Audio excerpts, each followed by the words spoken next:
जय हिंद दोस्तों। कैसे हैं आप सभी? उम्मीद करता हूं बहुत अच्छे होंगे। स्वागत है आपके अपने चैनल इंडियाज नोटबुक पर। फ्रेंड्स, आज से हम एक नया लेक्चर शुरू करने वाले हैं जिसका नाम है आपका जीके जीएस। ठीक है फ्रेंड्स, आप कंफ्यूज हो गए होंगे कि जीके जीएस का लेक्चर तो आ ही रहा है, लेकिन फ्रेंड्स वो है आपका प्रैक्टिस सेट।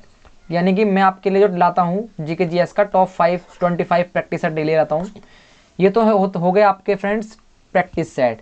लेकिन आज से हम फ्रेंड्स टॉपिक वाइज भी शुरू करने वाले हैं, जिसमें फ्रेंड्स आपको ए टू जेड जीके जीएस में सब कुछ समझाया जाएगा एकदम डीप तरीके से, जो कि आपके आने वाले एग्जाम में हर एक क्वेश्चन मिस नहीं होगा। ये मेरी गारंटी रहेगी फ्रेंड्स अक्सर ऐसे ही होता है कि किसी की जीके जीएस वीक होती है तो वो एग्ज़ाम में जीके जीएस से क्वेश्चन सही नहीं कर पाता और नेगेटिव पूरी मार जाते हैं स्टूडेंट। कई स्टूडेंट में मतलब अक्सर ऐसे होते हैं। ठीक है फ्रेंड्स, तो इसलिए फ्रेंड्स हमने रखा है, आज से टारगेट रखा है कि आपके लिए भी अब जीके के मोस्ट सेलेक्टेड टॉपिक वाइज भी क्वेश्चन रखे जाएं, जो कि आपके डायरेक्ट उन्हें पढ़ के आपके क्वेश्चन उनमें से ही डायरेक्ट एग्जाम में बने। ठीक है फ्रेंड्स, और इसमें फ्रेंड्स ऐसा नहीं है कि जीके के ही मैं लेक्चर लाऊंगा। ए टू जेड इसमें सारी चीज़ें कवर कराई जाएंगी, जैसे कि आपका हिस्ट्री हो गया, जियोग्राफी हो गया, कॉन्स्टिट्यूशन हो गया, साइंस हो गया, और भी काफ़ी लेक्चर हैं, और आपका स्टैटिक जीके हो गया। सारे लेक्चर मतलब जीके जीएस में जितने भी लेक्चर आते हैं आपके सारे लेक्चर कवर कराए जाएंगे। इसमें फ्रेंड्स आपको बस डिफरेंस इतना है कि एक दिन आपको टॉपिक वाइज लेक्चर मिलेगा और एक दिन आपको प्रैक्टिस सेट मिलेगा, ताकि आप टॉपिक वाइज के साथ साथ अपना प्रैक्टिस सेट भी अपना जारी रख सको। इसलिए फ्रेंड्स दोनों ही चीज़ें साथ हम लेके चलते रहेंगे, ताकि एक दिन टॉपिक वाइज पढ़ लिया और एक दिन आपको प्रैक्टिस सेट पढ़ लिया। ठीक है फ्रेंड्स, तो चलिए फ्रेंड्स आज की वीडियो शुरू करते हैं बिगर टाइम वेस्ट करते हुए। फ्रेंड्स आज हम समझने वाले हैं हिस्ट्री ऑफ एंसिडेंट ऑफ इंडिया, यानी कि प्राचीन भारत का इतिहास। फ्रेंड्स आपको तो पता ही है, आज इस लेक्चर में मैं फ्रेंड्स हिस्ट्री पढ़ाने वाला हूँ। हिस्ट्री, प्राचीन भारत का इतिहास। सबसे पहले फ्रेंड्स प्राचीन, आपको तो पता ही फ्रेंड्स इतिहास भी 3 भागों में बटा हुआ है। एक है आपका प्राचीन इतिहास, एक है आपका मध्यकालीन इतिहास, और एक आपका आधुनिक इतिहास, और आपका विश्व इतिहास भी है, वो भी मैं आपके लिए लाऊंगा डे बाय डे। ठीक है फ्रेंड्स, इससे पहले फ्रेंड्स हम भारत का इतिहास समझ लेते हैं कि भारत का इतिहास क्या है, उसके बाद हम प्राचीन इतिहास पे शुरू होंगे। तो चलिए फ्रेंड्स वीडियो शुरू करते हैं बिगर टाइम वेस्ट करते हुए। चलिए फ्रेंड्स, भारत का इतिहास कई हजार वर्ष पुराना माना जाता है। फ्रेंड्स आपको तो पता ही होगा, अगर हमारे भारत में अगर सबसे ज़्यादा पुरानी कोई चीज़ मानी जाती है तो वो है हमारा इतिहास, यानी कि भारत का इतिहास। फ्रेंड्स इतिहास तो हर एक देश का ही माना जाता है, फ्रांस का इतिहास, लेकिन हमें अपना भारत का इतिहास भी समझना बहुत ज़रूरी है, क्योंकि हम भारत देश में रहते हैं और हमें अपने भारत का इतिहास के बारे में पता नहीं, ये तो गलत बात हुई। इसलिए फ्रेंड्स हम जिस देश में रहते हैं हमें उस देश का तो इतिहास कम से कम पता होना चाहिए, ताकि हम अपने हर एग्जाम में अपने भारत के इतिहास से रिलेटेड हर एक क्वेश्चन का आंसर दे सकें। ठीक है फ्रेंड्स, कम से कम तकरीबन 65,000 साल पहले आधुनिक मनुष्य या होमोसेपियंस अफ्रीका से भारतीय उपमहाद्वीप से पहुंचे थे, जहां वे पहले विकसित हुए थे। ये धीरे धीरे सिंधु घाटी सभ्यता में विकसित हुए। सिंधु घाटी की सभ्यता फ्रेंड्स आपने सुनी होगी, ये भी मैं आपके लिए लाऊंगा।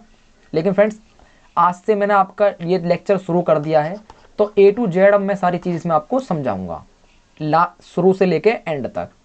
ठीक है फ्रेंड्स, विकसित हुए। दक्षिण एशिया में पहली शहरी संस्कृति जो अब पाकिस्तान और पश्चिमी भारत में 2500 से 1900 ईस्वी पूर्वी तक रही। फ्रेंड्स आपको तो पता ही है, पहले गिनतियां उल्टी चलती थी। मानता हूं फ्रेंड्स इसमें 1900 से 2500 करना चाहिए, लेकिन 2500 से 1900 कर रखा है। फ्रेंड्स आपको तो पता ही, पहले उल्टी गिनतियां चलती थी, ये तो आपने कहा भी पढ़ लिया होगा फ्रेंड्स। ठीक है फ्रेंड्स, तो चलिए आगे बढ़ते हैं अब इससे। अब समझते हैं फ्रेंड्स प्राचीन भारतीय इतिहास की जानकारी के साधन। आज हम इसमें पढ़ने वाले हैं प्राचीन भारतीय इतिहास के स्रोत। ठीक है फ्रेंड्स, चलिए। भारत के प्राचीन साहित्य तथा दर्शन के संबंध में जानकारी के अनेक साधन उपलब्ध हैं, परंतु भारत के प्राचीन इतिहास की जानकारी के स्रोत संतोषप्रद है। ठीक है फ्रेंड्स, उनकी न्यूनता के कारण अति प्राचीन भारतीय संस्कृति एवं शासन का क्रमबद्ध इतिहास नहीं मिलता। फिर भी ऐसे साधन उपलब्ध है, जिनके अध्ययन एवं सर्वेक्षण से हमें भारत की प्राचीनता की कहानी की जानकारी होती है। इन साधनों के अध्ययन के बिना अतीत और वर्तमान भारत के निकट के संबंध की जानकारी करना भी असंभव है। ठीक है फ्रेंड्स, ऐसी हेडलाइन आपको मिलेंगी, ये आपको डायरेक्ट समझनी है। अगर नोट्स बना सकें तो नोट्स बनाएं फ्रेंड्स आप नोट्स ही बनाएं, क्योंकि आप नोट्स बना लेंगे। ऐसा नहीं है फ्रेंड्स मैंने इसमें टोटल कुछ भी कचरा वचरा रखा नहीं है, सिर्फ वही लाइनें रखी हैं जो अक्सर एग्जाम में पूछ ली जाती हैं। इसलिए फ्रेंड्स आप नोट्स बना के चलें। नोट्स नहीं बना सकते फ्रेंड्स तो आप वीडियो का स्क्रीनशॉट भी ले सकते हैं। मैंने आप हेडलाइन आपकी काट दी है, अब आप स्क्रीनशॉट भी आप वीडियो को पॉज करके आप स्क्रीनशॉट ले सकते हैं, और स्क्रीनशॉट लेकर फ्रेंड्स आराम से कभी पढ़ सकते हैं। और फ्रेंड्स आप वीडियो के साथ बन रहे हैं तो वीडियो के साथ समझते चलिए, जैसा कि मैं आपको समझा रहा हूँ। ठीक है फ्रेंड्स, चलिए अगला देखते हैं। प्राचीन भारत के इतिहास की जानकारी के साधनों को दो भागों में बांटा जा सकता है। कौन कौन सा है फ्रेंड्स? आपका साहित्यिक साधन और आपका पुरातात्विक साधन, जो देसी और विदेशी दोनों हैं। ठीक है फ्रेंड्स, साहित्यिक साधन दो प्रकार के हैं, धार्मिक साहित्य और लौकिक साहित्य। ये तो फ्रेंड्स आपको पता ही होगा। धार्मिक साहित्य भी दो प्रकार के हैं, ब्राह्मण ग्रंथ और अब्राह्मण ग्रंथ। ब्राह्मण ग्रंथ भी दो प्रकार के हैं, श्रुति जिसमें वेद, ब्राह्मण, उपनिषद इत्यादि आते हैं, और स्मृति जिसके अंतर्गत रामायण, महाभारत, पुराण, स्मृतियां आदि आती हैं। लौकिक साहित्य भी चार प्रकार के हैं, ऐतिहासिक साहित्य और आपका विदेशी साहित्य, जीवनी और कल्पना प्रधान तथा गल्प साहित्य। पुरातात्विक सामग्रियों को तीन भागों में बांटा जा सकता है। एक कौन कौन से फ्रेंड्स? आपके अभिलेख, मुद्राएं और भ्रांकशेष स्मारक। अधोलिखित तालिका इन स्रोत साधनों को अधिक स्पष्ट भी करती है। आगे समझते हैं फ्रेंड्स कौन कौन से हैं आपके साहित्यिक स्रोत। धार्मिक साहित्य, ब्राह्मण ग्रंथ, श्रुति, वेद, उपनिषद, वेदांग, स्मृति, रामायण, महाभारत, पुराण स्मृतियां। अब्राह्मण ग्रंथ, लौकिक साहित्य, ऐतिहासिक, विदेशी विवरण, जीवनी, कल्पना प्रधान तथा गल्प साहित्य, पुरातात्विक स्रोत, अभिलेख, मुद्राएं, स्मारक और मोहरे। ठीक है फ्रेंड्स, चलिए अब इनके बारे में हम समझते हैं। आगे साहित्य के स्रोत के बारे में समझते हैं। पहले फ्रेंड्स, प्राचीन भारतीय इतिहास की जानकारी के प्रमुख साधन साहित्यिक ग्रंथ हैं। ठीक है फ्रेंड्स, जिन्हें दो उपखंडों में रखा जा सकता है। पहला है आपका धार्मिक साहित्य और दूसरा है आपका लौकिक साहित्य। इनका पृथक पृथक उल्लेख करना आवश्यक है। ब्राह्मण या धार्मिक साहित्य। ब्राह्मण ग्रंथ प्राचीन भारतीय इतिहास का ज्ञान प्रदान करने में अत्यधिक सहयोग देते हैं। भारत का प्राचीनतम साहित्य प्रधानतम धर्म संबंधी ही है। ऐसे अनेक ब्राह्मण ग्रंथ हैं जिनके द्वारा प्राचीन भारत की सभ्यता तथा संस्कृति की कहानी जानी जाती है। वे निम्नलिखित मुख्य हैं। आगे समझते हैं फ्रेंड्स कौन कौन से हैं। पहला है आपका वेद और दूसरा है आपका ब्राह्मण। पहला वेद के बारे में समझते हैं फ्रेंड्स। ऐसे ग्रंथों में वेद सर्वाधिक प्राचीन है और वे सबसे पहले आते हैं। वेद आर्यों के प्राचीनतम ग्रंथ हैं जो चार हैं।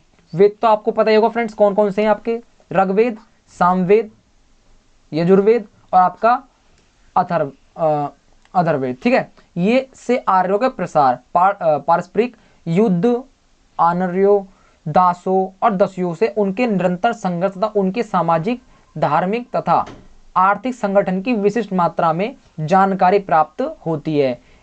इसी प्रकार अर्थव्यवस्था से तत्कालीन संस्कृति तथा विधानों का ज्ञान प्राप्त होता है। ऋग्वेद सबसे प्राचीन वेद है।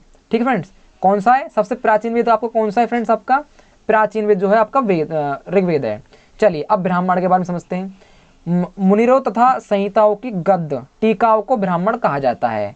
पुरातन ब्राह्मणों में ऐत्रेय, शतपथ, पंचविश, तैत्तिरीय आदि विशेष महत्वपूर्ण है। ऐत्रेय के अध्ययन से राज्य विषेक तथा अभिषिक्ति नृत्यों के नामों को ज्ञान प्राप्त होता है।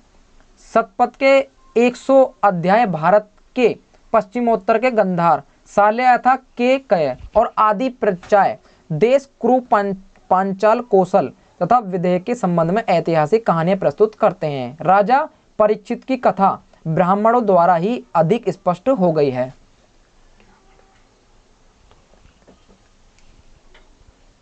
चलिए फ्रेंड्स आगे समझते हैं। अगला है फिर आपका उपनिषद। उपनिषदों में बृहदारण्यक तथा छांदोग्य सर्वाधिक प्रसिद्ध हैं। इन ग्रंथों से बिंबिसार के पूर्व के भारत की अवस्था जानी जा सकती है।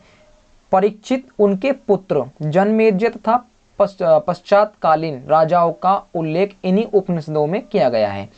इन्हीं उपनिषदों से यह स्पष्ट होता है कि आर्यों का दर्शन विश्व के अन्य सभ्य देशों के दर्शन से सर्वोत्तम तथा अधिक आगे था। आर्यों के अत्यधिक विकास, प्राचीनतम धार्मिक अवस्था और चिंतन के जीते जागते जीवंत उदाहरण इन्हीं उपनिषदों में मिलते हैं। अब वेदांग के बारे में समझते हैं फ्रेंड। युगांतर में वैदिक अध्ययन के लिए 6 विधाओं की शाखाओं का जन्म हुआ, जिन्हें वेदांग कहते हैं। वेदांग का शाब्दिक अर्थ होता है वेदों का अंग। क्या होता है फ्रेंड्स आपका? वेदों का अंग। तथापि इस साहित्य के पौरुषे होने के कारण श्रुति साहित्य से पृथक ही गिना जाता है। वे ये हैं शिक्षा, कल्प, व्याकरण, निरुक्त, छंदशास्त्र तथा ज्योतिष। वैदिक शाखाओं के अंतर्गत ही उनकी पृथक वर्ग स्थापित हुआ और इन्हीं वर्गों के पाठ्य ग्रंथों के रूप से सूत्रों का निर्माण हुआ। कल्प सूत्रों को 4 भागों में विभाजित किया सकता है। कौन कौन से फ्रेंड्स आपके? स्रोत सूत्र, जिनका संबंध महायज्ञों से था। गुरु सूत्र, जो संस्कारों पर प्रकाश डालते हैं। धर्म सूत्र, जिनका संबंध धर्म तथा धार्मिक नियमों से था। और शुल्ब सूत्र, जो यज्ञ, हवन कुंड, वेदी नाम आदि से संबंधित थे। वेदांग से जहां एक और प्राचीन भारत की धार्मिक अवस्थाओं का ज्ञान प्राप्त होता है, वहां दूसरी ओर इसकी सामाजिक अवस्था का भी है। ठीक है फ्रेंड्स, चलिए आगे देखते हैं। अब यहां से शुरू होती है आपकी रामायण और महाभारत। चलिए फ्रेंड, इसके बारे में थोड़ा समझ लेते हैं। वैदिक साहित्य के उत्तर में रामायण और साहित्यिक स्रोत संपादित करें। चलिए इसके बारे में थोड़ा समझते हैं फ्रेंड। ऐसे अनेक ब्राह्मण ग्रंथ जिनके द्वारा प्राचीन भारत की सभ्यता तथा संस्कृति की कहानी जानी जाती है, वे निम्नलिखित मुख्य हैं। कौन कौन सी है फ्रेंड्स आपकी? महाभारत नामक जो महाकाव्य साहित्य का प्रणयन हुआ हो। संपूर्ण धार्मिक साहित्य में से दोनों महाकाव्य अपना विशिष्ट स्थान रखते हैं। रामायण की रचना किसने की थी फ्रेंड्स आपकी? वाल्मीकि ने की थी, जिसमें अयोध्या की राम कथा है। इसमें राज्य सीमा, यवनों और शकों के नगर, शासन कार्य, राम राज्य आदि का वर्णन है। मूल महाभारत का प्रणयन व्यास मुनि ने किया था, यानी कि वेद व्यास ने किया था। महाभारत का वर्तमान रूपी प्राचीन इतिहास, कथाओं, उपदेशों आदि का भंडार है। इस ग्रंथ से भारत की प्राचीन सामाजिक तथा धार्मिक अवस्थाओं पर प्रकाश पड़ता है। इन दोनों महाकाव्यों की सबसे बड़ी विशेषता यह है कि वे आर्य संस्कृति के दक्षिण प्रसार का निर्देश करते हैं। रामायण में तत्कालीन और जनपदों और महाभारत से सुधमा और देवसभा का हमें जो ज्ञान प्राप्त हुआ है, उससे पता चलता है कि राजा किस सीमा तक स्वेच्छाचारी था और कहां तक उसके प्रभाव और कार्य की सीमाएं इन राजनीतिक संस्थाओं तथा प्रतिनिधि तत्व द्वारा परिमित थी। चलिए फ्रेंड्स आगे समझते हैं। अब आ जाओ आपके पुराण के बारे में समझते हैं फ्रेंड्स। पुराण बहुत महत्वपूर्ण है। महाकाव्यों के पश्चात पुराण आते हैं, जिनकी संख्या कितनी है आपकी? 18। कभी कभी एग्जाम में पूछ लिया जाता है फ्रेंड्स पुराणों की संख्या कितनी होती है, तो आपकी 18 होती है, नोट कर लेना फ्रेंड्स।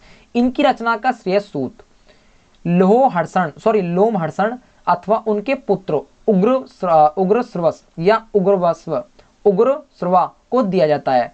पुराणों में 5 प्रकार के विषयों का वर्णन सिद्धांत इस प्रकार है: सग्र, प्रतिसर्ग, वंश, मनवंतर तथा वसानुचरित। सर्ग बीज या आदि सृष्टि का पुराण है। प्रतिसर्ग प्रलय के बाद की पुण्य सृष्टि को कहते हैं। वंश में देवताओं तथा ऋषियों के वृक्षों का वर्णन है। मनवंतर में कल्प के महायुगों का वर्णन है, जिनमें से प्रत्येक में मनुष्य का पिता एक मनु होता है। और वंशानुचरित पुराणों के वे अंग जिनमें राजवंशों की तालिकाएं दी हुई हैं और राजनीतिक अवस्थाओं, कथाओं और घटनाओं के वर्णन हैं। उपयुक्त 5 पुराण के विषय होते हुए भी 18 पुराणों में वंशानुचरित का प्रकरण प्राप्त नहीं हुआ है।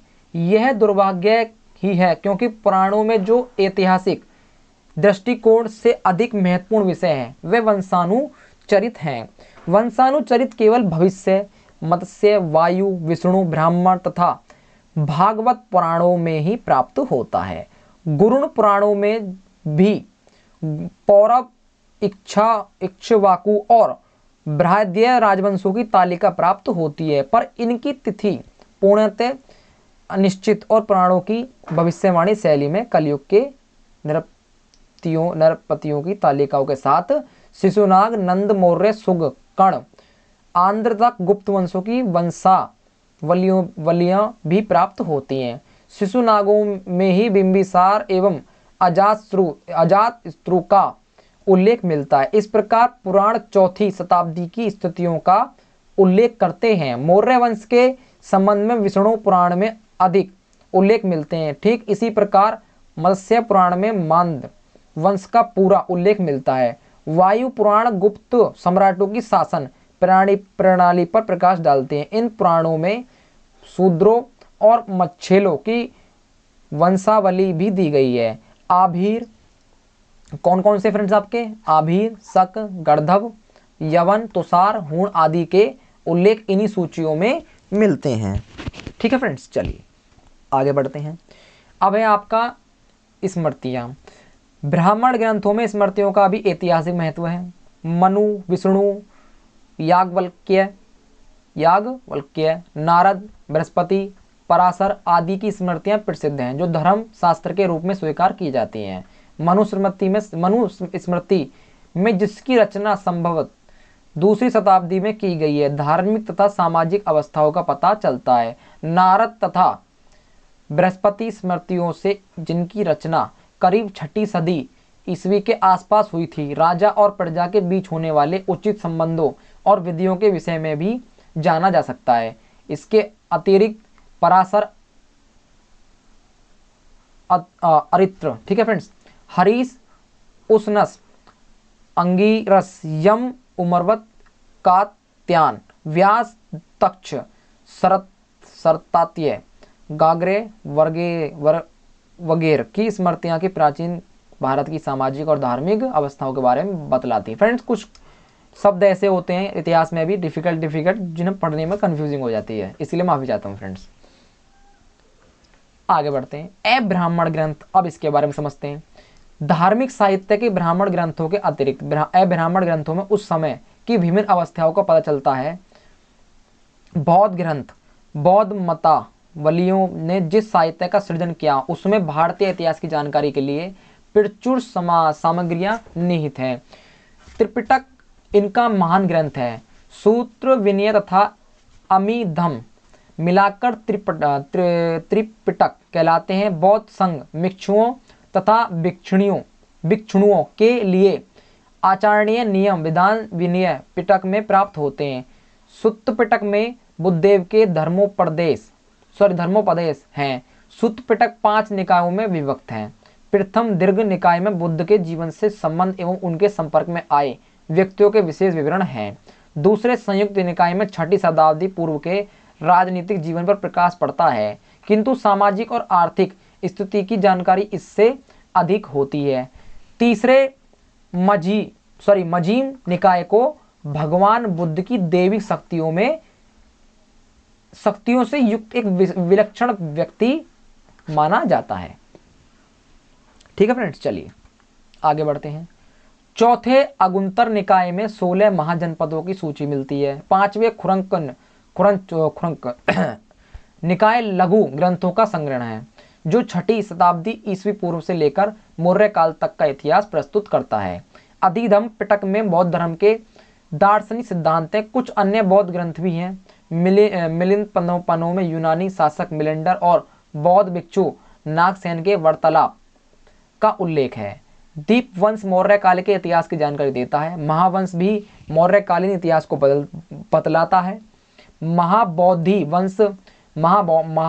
वंश मौर्य काल का ही इतिहास माना जाता है। महावस्तु में भगवान बुद्ध के जीवन को बिंदु बनाकर 6वीं शताब्दी ईसा पूर्व के इतिहास को प्रस्तुत किया गया है। ललित विस्तार में बुद्ध की ऐहिक लीलाओं का वर्णन है जो महायान से संबंध है। पाली की निदान कथा बौद्धि तत्वों का वर्णन करती है। याति मौख महावग चुगलवंग सुत विभंग एवं परिवार में भिक्खुनियों के निकायों का उल्लेख है। ये पांचों ग्रंथ विनय के अंतर्गत आते हैं। ठीक है फ्रेंड्स, चलिए आगे समझते हैं। आदि धम्म के 7 संग्रह हैं जिनमें तत्व ज्ञान की चर्चा की गई है। ऐतिहासिक ज्ञान के लिए त्रिपिटकों का अध्ययन आवश्यक है क्योंकि इसमें बहुत संघों के संगठनों का उल्लेख भी किया गया है। इसी प्रकार बौद्ध ग्रंथों में जातक गाथाओं का दूसरा महत्वपूर्ण स्थान है जिनकी संख्या कितनी है फ्रेंड्स, आपकी 549। बहुत ही इंपॉर्टेंट संख्या जरूर नोट करें फ्रेंड्स। ऐसी छोटी छोटी चीज ही डीप चीज फ्रेंड्स अक्सर एग्जाम में पूछ ली जाती है, नोट जरूर करें। ठीक है फ्रेंड्स, इनका महत्व केवल इसलिए नहीं है कि उनका साहित्य और कला श्रेष्ठ है, प्रत्युत 3री शताब्दी ईसा पूर्व की सभ्यता के इतिहास की दृष्टि से भी उनका वैसा ऊंचा मान है। जातक कथाओं में भगवान बुद्ध के जन्म के पूर्व की कथाएं उल्लिखित हैं। जैन ग्रंथ प्राचीन भारतीय इतिहास का ज्ञान प्राप्त करने के लिए जैन ग्रंथ भी उपयोगी हैं। ये प्रधानतः धार्मिक इन ग्रंथों में परिष्ठ पर्वत विशेष महत्वपूर्ण हैं। बृहद्बाहु चरित दूसरा प्रसिद्ध जैन ग्रंथ है जिसमें जैनाचार्य बृहद्बाहु के साथ साथ चंद्रगुप्त मौर्य के संबंध में भी उल्लेख मिलता है। इन ग्रंथों के अतिरिक्त कथा कोश, पुराण्य श्रव कथा कोश, त्रिलोक प्रगति, आवश्यक सूत्र, कलिका पुराण, कल्पसूत्र, उत्तराध्ययन सूत्र आदि अनेक जैन ग्रंथ भारतीय इतिहास की सामग्रियां प्रस्तुत करते हैं। इनके अतिरिक्त दीपवंश, महावंश, मिलिंद पन्हु, दिव्यावदान आदि ग्रंथ की इन दोनों धर्मों तथा मौर्य साम्राज्य के संबंधों में यत्र तत्र उल्लेख करते हैं। चलिए फ्रेंड्स आगे बढ़ते हैं। लौकिक साहित्य, अब इसके बारे में थोड़ा समझ लेते हैं। लौकिक साहित्य ऐतिहासिक सामग्रियों की उपलब्धि के दृष्टिकोण से लौकिक साहित्य को प्रमुख 4 भागों में बांटा जा सकता है। ऐतिहासिक ग्रंथ ऐसे अनेक विशुद्ध ऐतिहासिक ग्रंथ है जिनमें केवल सम्राट तथा शासन से संबंधित तथ्यों का उल्लेख किया गया है। ऐसे ग्रंथों में कलहड़ तथा राजतिरंगणी नामक ग्रंथ सर्वप्रथम आता है जो पूर्ण ऐतिहासिक है। इसमें कथावाहिक रूप में प्राचीन ऐतिहासिक ग्रंथों, राज्यों, शासकों और प्रशस्तियों के आधार पर ऐतिहासिक वृत्तांत प्रस्तुत किए गए हैं। इसकी रचना 1148 ईस्वी, बहुत ही इंपॉर्टेंट ईयर है, याद रखना फ्रेंड्स, की गई थी। कश्मीर के सारे नरेशों के इतिहास जानकारी इस प्रसिद्ध ग्रंथ में से होती है। इसमें क्रमबद्धता का पूरी तरह निर्वाह किया गया है। इस श्रेणी में तमिल ग्रंथ भी आते हैं। ये नंदीवक, लामकम, ओट्टकतूतन का कुलो तंगुजन, पिल्लेत, मिल, जय गोंडार का कली, गंतुधरणी, राज सोलन, उला और चोल वंश चरितम। इस श्रेणी में सिंहल के 2 ग्रंथ दीपवंश और महावंश भी आते हैं जिनमें बौद्ध भारत का उल्लेख मिलता है। चलिए फ्रेंड्स आगे समझते हैं। गुप्तकालीन विशाख दत्त का मुद्रा राक्षस सिकंदर के आक्रमण के शीघ्र बाद ही भारतीय राजनीति का उद्घाटन करता है। पोरस, जिसने सिकंदर के दांत खट्टे कर दिए थे, मुद्रा राक्षस के प्रमुख पात्रों में से एक है। साथ ही साथ चंद्रगुप्त मौर्य, चाणक्य तथा कुछ तत्कालीन नृपतियों का भी उल्लेख इसमें मिलता है। ठीक है, इसमें उल्लेख मिलता है। कौटिल्य का अर्थशास्त्र भी इस संबंध में महत्वपूर्ण ग्रंथ है जिसकी रचना मुद्रा राक्षस के पूर्व ही की गई थी। इस ग्रंथ में रचनाकार ने तत्कालीन शासन पद्धति पर प्रकाश डाला है। राजाओं के कर्तव्य, शासन व्यवस्था, न्याय आदि अनेक विषयों के संबंध में कौटिल्य ने प्रकाश डाला है। वास्तव में मौर्यकालीन इतिहास का एक ग्रंथ है, एक दर्पण है। पाणिनि का अष्टाध्यायी एक व्याकरण ग्रंथ होते हुए भी मौर्य पूर्व तथा मौर्यकालीन राजनीतिक अवस्था पर प्रकाश डालता है। इसी तरह पातंजलि का महाभाष्य भी राजनीति के संबंध में चर्चा करता है। शुक्रिनी तिसार भी एक महत्वपूर्ण ऐतिहासिक ग्रंथ है जिसमें तत्कालीन भारतीय समाज का वर्णन मिलता है। ज्योतिष ग्रंथ गार्गिक संहिता पुराण एक भाग है जिसमें यवनों के आक्रमण का उल्लेख किया गया है। कालिदास का मालविका गृणित साहित्य होते हुए भी ऐतिहासिक सामग्रियां प्रस्तुत करता है। इस ग्रंथ में कालिदास ने पुष्यमित्र, शुंग के पुत्र अग्नि मित्र तथा विदर राज की राजकुमारी मालविका का भी प्रेम कथा का उल्लेख किया है। ठीक है फ्रेंड, चलिए अगला देखते हैं। विदेशी विवरण देशी लेखकों के अतिरिक्त विदेशी लेखकों के साहित्य से भी प्राचीन भारत के इतिहास का प्रश्न निर्मित किए गए हैं। अनेक विदेशी यात्रियों एवं लेखकों ने स्वयं भारत की यात्रा करके या लोगों से सुनकर भारतीय संस्कृति में ग्रंथों का प्रणयन किया गया है। इनमें यूनान, रोम, चीन, तिब्बत, अरब आदि देशों के यात्री शामिल हैं। यूनानियों के विवरण सिकंदर के पूर्व, उसके समकालीन तथा उसके पश्चात की परिस्थितियों से संबंधित हैं। स्काई लेक्स पहला यूनानी सैनिक था जिसने सिंधु नदी का पता लगाने के लिए अपने स्वामी डेरियस प्रथम के आदेश से सर्वप्रथम भारत की भूमि पर कदम रखा था। इसके विवरण से पता चलता है कि भारतीय समाज में उच्च कुलीन जनों का काफी सम्मान था। हेकेटियस दूसरा यूनानी लेखक था जिसने भारत और विदेशों के बीच कायम हुए राजनीतिक संबंधों की चर्चा की। हेरोडोटस, जो एक प्रसिद्ध यूनानी लेखक था, ने यह लिखा कि भारतीय युद्ध प्रेमी थे। इसी लेखक के ग्रंथ से यह भी पता चलता है कि भारत का उत्तरी तथा पश्चिमी देश से मधुर संबंध था। टेसियस ईरानी सम्राट के जेरेक्सस का वेद था जिसने सिकंदर के पूर्व के भारतीय समाज के संगठन, रीति रिवाज, रहन सहन इत्यादि का वर्णन किया। इसके विवरण अधिकांश कल्पना प्रधान और असत्य है। ठीक है फ्रेंड, चलिए आगे समझते हैं। सिकंदर के समय में भी ऐसे अनेक लेखकों ने जिन्होंने भारत के संबंध में ग्रंथों की रचना की। ये लेखक सिकंदर के भारत पर आक्रमण के समय उसके साथ भारतवर्ष आए थे। इनमें अरिस्टोबुलस ने आर्कस, चारस यूमेनिस आदि के नाम उल्लेखनीय है। सिकंदर के पश्चात कालीन यात्रियों और लेखकों में मेगास्थनीज, प्लिनी, तालीमी, डायमेकस, डायोडोरस, प्लूटार्क, एरियन, कार्टियस, जस्टिन, स्ट्रैबो आदि के नाम उल्लेख मेगास्थनीज यूनानी शासक सेल्यूकस की ओर से राजदूत के रूप में चंद्रगुप्त मौर्य के दरबार में आया था।